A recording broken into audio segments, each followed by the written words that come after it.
Will you be voting for the package of national security bills that the House passed on Saturday?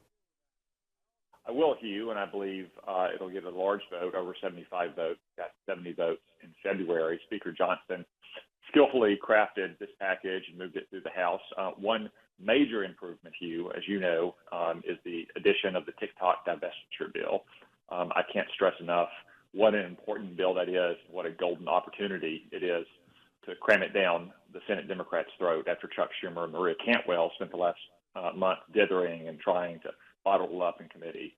So once we pass this bill and it's signed into law, then TikTok's parent company, ByteDance, will have 9 months to sell TikTok to an American or friendly nation's ownership group, or it will be removed from app stores in America. And I think, Hugh, if the Chinese Communist Party does not allow ByteDance to sell TikTok to an American company, it just strengthens the need and tells you all you need to know about why TikTok is dangerous to this country.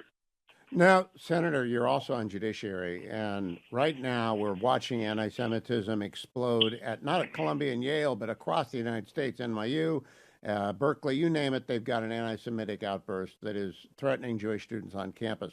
There is an Office of Civil Rights at the Department of Education, but there is a Division of Civil Rights at Justice.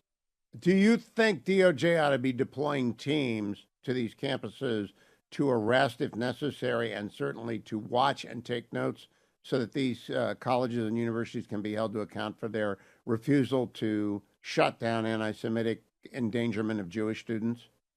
Well, Hugh, there's no question that this administration has an obligation to protect the rights of Jewish students and Jewish citizens on these campuses and all around the country, and they're not doing so.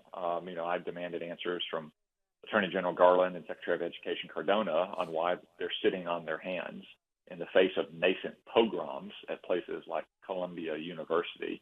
But again, I wouldn't expect much action from this administration because they're paralyzed by indecision. On the one hand, you have normal, sane Americans, regardless of their faith, who see what these pro-Hamas mobs are doing to Jewish students. But on the other hand, you have all these young progressive voters and Arab Americans in Michigan, and the Biden administration is conducting all policy based on electoral college calculations. But I just think it's appalling that Joe Biden and Chuck Schumer and Nancy Pelosi have let this anti-Semitic fringe metastasize inside their party for years, to the point where they're paralyzed by indecision. And, Hugh, for 9 years now, we've had liberals living in a fantasy where Trump is Hitler, and their brave resistance shows what they would have done in Germany in the 1930s. But in the face of actual nascent pogroms on college campuses, their complete silence, and in some cases, their support for these mobs, tells us what they actually would have done in Germany in the 1930s. Here is what President Biden said about that yesterday. Cut number 5.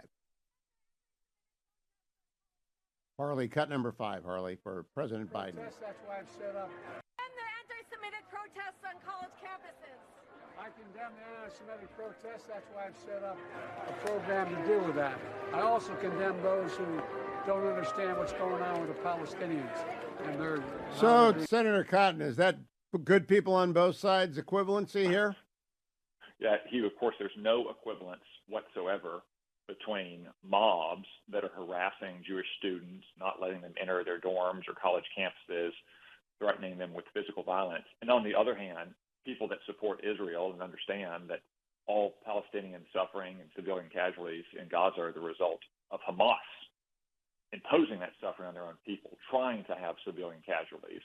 And you're right that what Joe Biden said there, again, is trying to walk this line that he's created for his own electoral considerations, when he himself said that he got into the race, Hugh, in 2020 because he said that Donald Trump supported both sides, between neo-Nazis or white supremacists and protesters at Charlottesville. And that was always a media concocted lie. Of course, what Trump was talking about was both sides of the debate about a statue in Charlottesville. But he can't draw a strong distinction between anti-Semitic mobs on the one hand and people who understand their civilian casualties in Gaza, but that those civilian casualties are the responsibility of Hamas, not Israel. Last question, Senator. If the State Department sanctions units of the Israeli Defense Forces, what will your reaction be? Well, it's wholly inappropriate to do that to an element of a friendly nation, especially a nation like Israel, whose military always goes above and beyond the demands of the laws of war.